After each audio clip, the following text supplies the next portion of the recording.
guys, dito bumili si Spracky ng ano. Anong tawag dito? Yung maitim? Siomay po. Ayan, ang ganda pala ng ano nila. Oh, may mga colorful. Yan oh.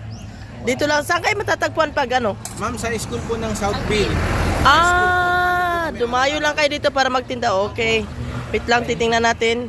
Uli. Ay, ang ganda ng mga ano nila, oh. May puti, may anong kulay niya. Corn po, Japanese chicken, at saka po cheesy Cheesy dynamite. Ilang taon na kayo dito ate magtinda sa ganito? Magwa 1 year na po.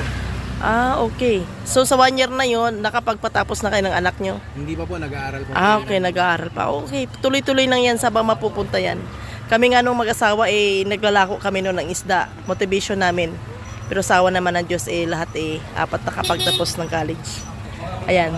So ito lang ha, sa phase 1. Patatagpuan si Kuya sa phase 1. Ayan, ang ganda ng mga ano lang, oh.